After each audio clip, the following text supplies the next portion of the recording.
नमस्ते। आज हम बढ़े चलो काव्य पढ़ेंगे। हाथ में ध्वजा रहे, बाल दल सजा रहे, ध्वज कभी रुके नहीं, ध्वज कभी झुके नहीं, वीर तुम बढ़े चलो, तीर तुम बढ़े चलो। कवि कहते हैं कि हमारा जो ध्वज है यानी कि झंडा है वह हमारे हाथ में रहना चाहिए, कभी गिरना नहीं चाहिए। बाल दल सजा रहे, कवि कहते हैं कि जो हमारा बाल दल है वह सजा रही। दल यानी कि समूह, झुंड। ध्वज कभी रुके नहीं, ध्वज कभी झुके नहीं। कहते हैं कि ध्वज हमारा कभी रुकना नहीं चाहिए, कभी झुकना नहीं चाहिए। वीर तुम बढ़े चलो, तीर तुम बढ़े चलो। कवि हमारे देश के वीर जवानों को कहते हैं कि तुम्हें तो आगे ही आगे बढ़ना है। हे धैर्य वाले जवान, तुम्हें कभी भी रुकना नहीं है। सामने पहाड़ हो, सीखी दहाड़ हो, तुम निडर हटो नहीं, तुम निडर डटो नहीं। वीर तुम बढ़े चलो, धीर तुम बढ़े चलो। कवि कहना चाहते हैं कि सामने पहाड़ हो। आपको पता है हमारी जो सरहद है ना, वह वहाँ कई सारे पर्वत है। जैसे हमें क्या करना है, कवि कहते हैं कि जवान को डटे रहना है, पीछे नहीं हटना है। अगर सिंह की दहाड़ हो, सिंह की दहाड़ हो तो भी हमें नहीं डरना है। तुम निडर हटो नहीं, तुम निडर डटो नहीं। यानी कि जो निडर यानी कि जो डरता, किसी से नहीं डरता है, उसको निडर कहते हैं। वीर तुम बढ़े चलो, धीर तुम बढ़े चलो। हे वीर तुम आगे बढ़ते चलो, हे धैर्य वाले वीर आगे बढ़ते चलो। मेघ गरजते रहे, मेघ बरसते रहे, बिजलियां चमक उठे, बिजलियां कड़क उठे, वीर तुम बढ़े चलो, धीर तुम बढ़े चलो। कवि कहते हैं कि मेघ गरजते रहेंगे, मेघ बरसते रहेंगे, बिजलियां चमक उठेंगी, बिजलियां कड़क उठेंगी, लेकिन हे वीर तुम्हें तो आगे ही आगे बढ़ते रहना है, तुमको कभी नहीं रुकना है। प्रात हो कि रात हो, संग हो न साथ हो, सूर्य से बढ़े चलो, चंद्र से बढ़े चलो, वीर तुम बढ़े चलो, तीर तुम बढ़े चलो। कवि कहते हैं कि हे वीर, हे जवान, हमारे देश के जवान को कहते हैं कि सुबह हो या रात हो, किसी का संग हो या न हो, सूर्य की तरह तुम्हें आगे ही आगे बढ़ते जाना है। वीर तुम हमेशा आगे बढ़ते रहो, हे धैर्य वाले जवान तुम हमेशा आगे बढ़ते रहो। नमस्ते, कक्षा तीसरी। आज हम चालाकी का दंड पाठ पढ़ेंगे, जिसका साहित्य प्रकार कहानी है। एक गांव में गुटरू नाम का एक गधा रहता था। वह अपने आप को बहुत चालाक समझता था। एक गांव था, उसमें कौन रहता था? गुटरू नाम का एक गधा रहता था। वो अपने आप को कैसा कैसा समझता था? बहुत चालाक समझता था। उसका मालिक सोमनाथ नमक का व्यापारी था। सोमनाथ पिसा हुआ नमक बेचा करता था। उसके मालिक का नाम क्या था? सोमनाथ। वो नमक का व्यापारी था।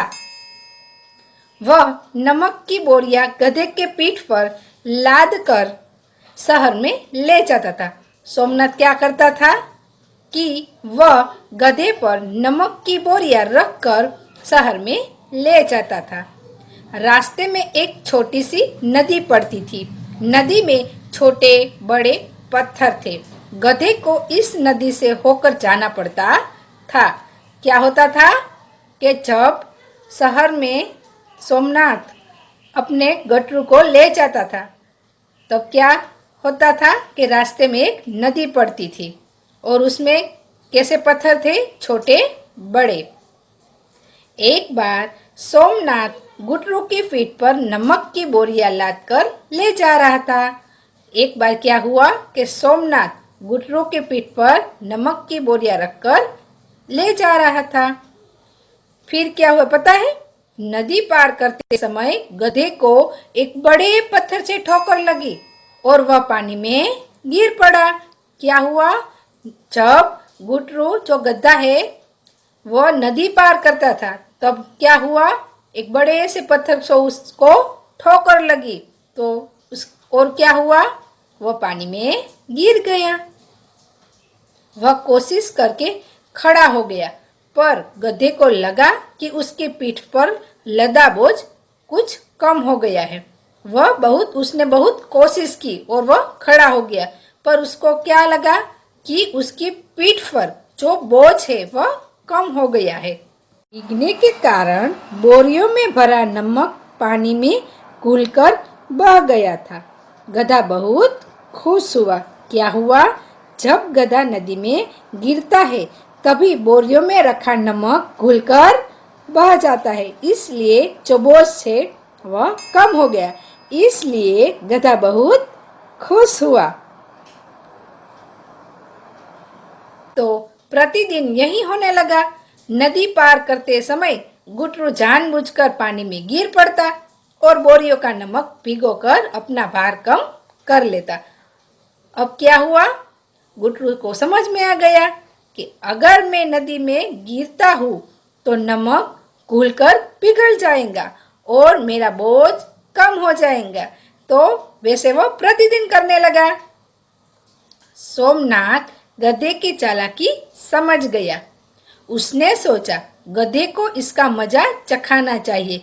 सोमनाथ जो उसका व्यापारी था, उसने सोचा कि गधे को उसका मजा चखाना चाहिए। अगले दिन सोमनाथ ने बोरियों में नमक के बदले रुई भरकर गधे के पीठ पर लाद दी। क्या किया सोमनाथ ने, नमक के बदले रुई भरकर गधे के पीठ पर लाद दी। गधे ने सोचा, वाह, अभी तो नदी में डुबकी भी नहीं लगाई तो भी पीठ पर भार कम लगता है। डुबकी लगाने के बाद तो भार और कम हो जाएगा। गधे ने क्या सोचा कि अरे वाह, आज तो क्या बात है, अभी तो मैंने डुबकी भी नहीं लगाई फिर भी मेरे पीठ पर जो बोझ है वो बहुत कम है। नदी आई, गधा थोड़ा लड़खड़ाया और पानी में बैठ गया। धीरे धीरे रुई में पानी भरने लगा। क्या हुआ, अपनी चालाकी से गुटरू लड़खड़ाया और पानी में बैठ गया। पर अब क्या हुआ, जो रुई थी उसमें धीरे धीरे पानी भरने लगा। रुई ने काफी पानी भरने लगा और वह भारी हो गई। गधा उठा तो उसकी पीठ पर भार बहुत बढ़ गया। क्या हुआ, रुई ने काफी पानी भर गया, उससे वह भारी हो गई तो उसका जो बोझ है वह गधा उठा नहीं सकता। गुटरू सोचने लगा, आखिर आज हुआ क्या, पीठ का भार भला इतना कैसे बढ़ गया। क्या सोचने लगा कि रोज मैं ऐसा करता हूँ, प्रतिदिन ऐसा करता हूँ तो रोज तो ऐसा नहीं होता, मेरा बोझ कम हो जाता है, लेकिन आज क्या हुआ कि मेरा जो बोझ है वो बढ़ गया।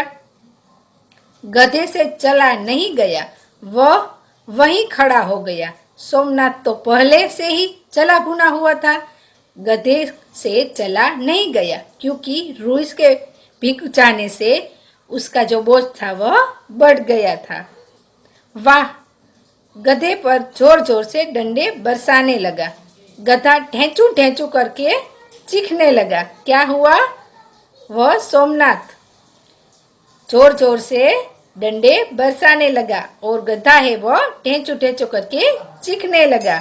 इसके बाद कभी नमक की बोरियां लेकर पानी में नहीं बैठा, उसे अपनी चालाकी का फल मिल गया था। इसके बाद क्या हुआ कि चालाकी उसने कभी नहीं की।